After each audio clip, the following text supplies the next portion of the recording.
Hello, everyone. Welcome back.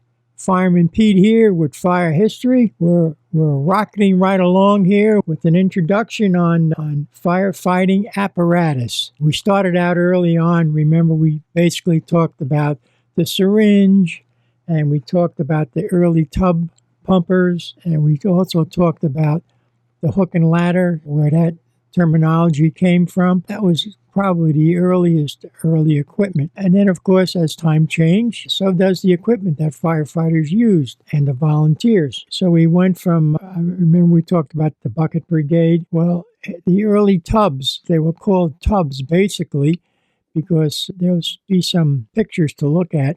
But basically there were two piston pumps mounted in a wooden box, and it had four wheels. There was some very limited few had two wheels, and you would move them by picking up the handles and like a wheelbarrow and push it along. But most of them had four wheels, and they were pulled by ropes, and the fireman would grab the ropes and drag it down the street. They were aimed, it had a nozzle coming out of the top, which was hooked up by a pipe, but it was basically aimed in one direction. In other words, you couldn't rotate it.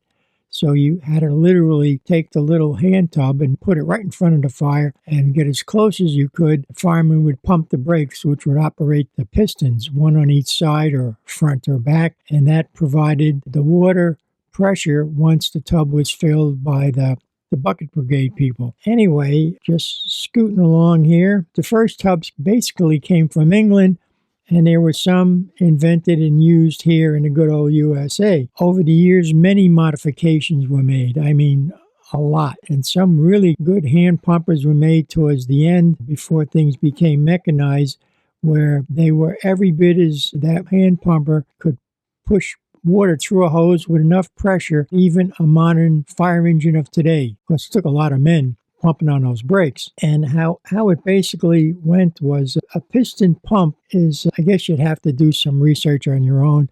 It's like almost like a piston in your car. When the gas air mixture is at the spark plug that ignites it, and a piston pushes down on the shaft, which operates a drive shaft, and your car goes forwards and backwards according to the transmissions. Anyway, these were basically what we would call positive piston pumps, positive displacement. In other words, when it went up, it pulled in X amount of water or gas or whatever is operating, and then when it pushed down, it pushed out an equal amount of whatever. So it was pretty effective, but I think the first ones that came out, they didn't have an equalizing chamber, so the guys would pump up and down, up. Every time they went up and down, it would be squirt, squirt, squirt, squirt.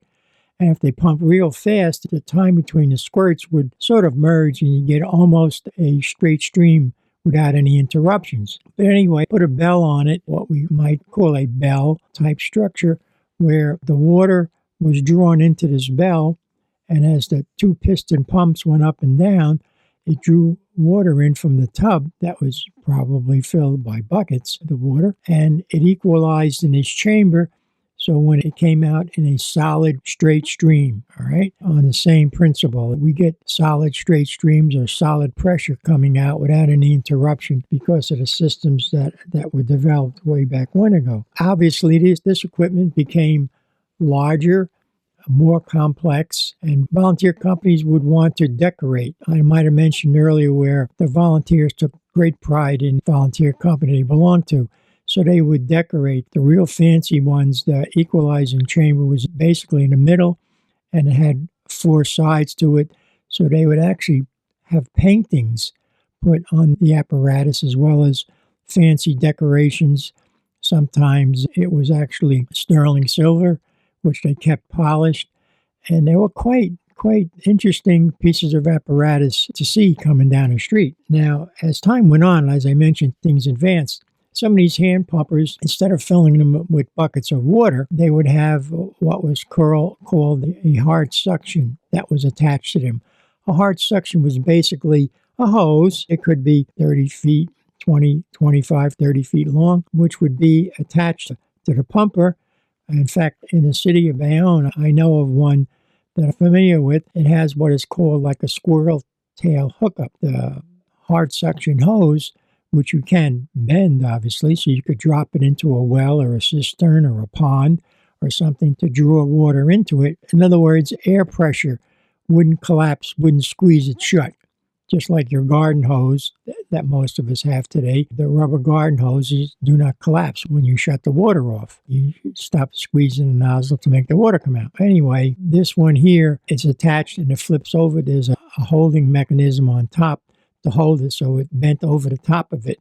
And then you would just flip it off and drop it into a water source of some kind. Now, here's an interesting little thought. Right now, on everybody, everything on planet Earth right now, air pressure has weight to it. You may not think so because there's air all around us. You can move your arms and legs and nothing stops it from happening. Anyway, it comes to 14.7 pounds per square inch. Now that's 14.7 pounds per square inch of air weight, pressure, pushing on our bodies all the time. And that coupled with gravity gets little more difficult to deal with, especially when you get older. But you noticed the guys on the moon when they were jumping around and bouncing around through the air or lack of air, how easy it was because of the lack of air pressure and probably the lack of gravity. The gravity of the moon, I'm sure, is a lot less. I'm sure somebody knows exactly what it is. I do not. And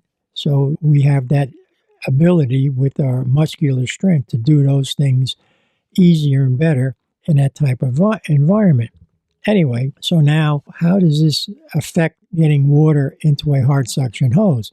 Well, simply enough, 14.7 pounds of air pressure is pushing down on everything, including the pond, the cistern, or whatever the water source is, a stream. And when the piston pumps went up and down, there was usually a break on either side of the early tubs or the early hand pumpers, or sometimes they had them in the front. When each piston went up and down, it would create a partial vacuum or a pretty good vacuum depending on how it was built. The new rigs, the new pumpers we have today have a really positive displacement pump mechanism to draw water from a water source. Anyhow, that coupled with the air, 14.7 pounds of air pressure, would allow water to get drawn up into a hard suction hose. Consequently, the tub or the wooden box that the water was in, so that the piston pumps could pick it up and discharge it. I think we could do roughly like 30 feet. I could be wrong by a little bit there, but I remember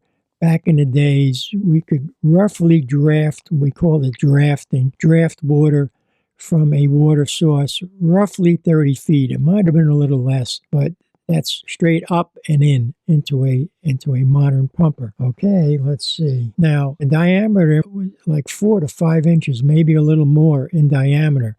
So there was a decent amount of water getting drawn up into that hard suction hose. But the good part about that is it eliminated the bucket brigades. So now you didn't have to have a big line of people putting water into it, dumping it into the top of the tub, or bringing the buckets back.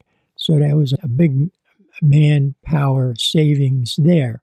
As I had mentioned earlier on, as time went on, everything became bigger and bigger. I remember the hand pumper that's in Bayonne I was talking about earlier had 2 big brakes. A brake was a device that had like 2 metal arms that were attached to pistons inside, and you had a big pipe or a big wooden pole running along the top, and it was lowered to chest level.